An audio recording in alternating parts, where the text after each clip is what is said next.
சுடுகாட்ல இருந்து நேரா எலெக்ஷன் ஆபீஸுக்கு வந்த வேட்பாளர் கையில சுடுகாட்டு பானை. ஏன் இப்படி செஞ்சாருன்னு கேட்டா நீங்களே ஷாக் ஆயிடுவீங்க.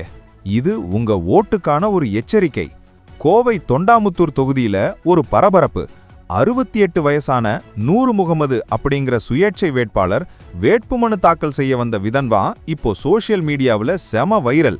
அவரு காரோ கூட்டமோ கூட்டிட்டு வரல, சுடுகாட்டில இருந்து எரிக்கப்பட்ட ஒரு பானைய கையில எடுத்துட்டு வந்திருக்காரு. ஆபீஸுக்கு 100 மீட்டர் முன்னாடி அதை உடைச்சிட்டு உள்ள போறாரு. ஏன் இந்த விசித்திரமான செயல்?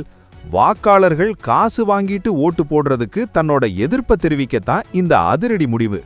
நம்ம கோயமுத்தூர் வட்டாட்சியர் அலுவலகமே இந்த சம்பவத்தால ஒரு நிமிஷம் ஸ்தம்பிச்சு போயிருச்சு. நூறு முகமது இதுக்கு முன்னாடியே ஜனாதிபதி தேர்தல் வர 48 முறை போட்டி போட்டிருக்காரு. இதுவரை விழிப்புணர்வுக்காகவே 8 லட்சம் ரூபாய் செலவு பண்ணியிருக்காரு.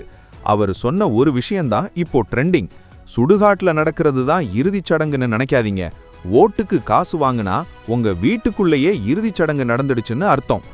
இலவசங்களுக்கும் காசுக்கும் ஆசைப்படாம நல்லவங்களுக்கு வாக்களிக்க சொல்லி அவர் விடுத்த கோரிக்கை வைரலாகி வருது.